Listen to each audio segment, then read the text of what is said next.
இவரால எப்படி முடியும்னு ஒரு பக்கம், இன்னொரு பக்கம் கூட்டம்லாம் ஓகே தான், அது எப்படி ஓட்டாம வரும் அப்படின்றது இன்னொரு.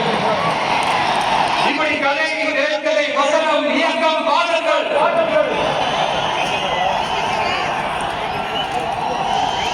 அதனால இந்த அரசியல் ஆய்வாளர்கள் வந்து நான் சொல்றதெல்லாம் ஒண்ணே ஒண்ணு நல்லா கேட்கிறீங்க. இந்த விஜய் ஏதோ இந்த பல லட்சம் பேர் போன்ற கூட்டத்தில் மட்டுமே இருக்கிறாரு அப்படின்னு மட்டும் தப்பு கணக்கு போட்டாதீங்க. ஏன்னா நம்மளுடைய இந்த கூட்டம் வெறும் ஓட்டா மட்டும் இல்லைங்க, வரப்பாற தேர்தலில் மக்கள் விரோத ஆட்சியாளர்களுக்கு நாம வைக்க போற வேட்டா, நம்மளை கோட்டைக்கு அனுப்ப போற ரூட்டா இருக்க போது சீக்கிரமாவே தெரிஞ்சுக்கீங்க. ஏன்னா கோடிக்கணக்கானவங்களோட ஹார்ட்லயும் வீட்லயும் ஏற்கனவே ஆல்ரெடி உயிரா உணர்வா உறவா நம்மளுடைய கணக்கு வெறும் மக்களோட மட்டும்தான்.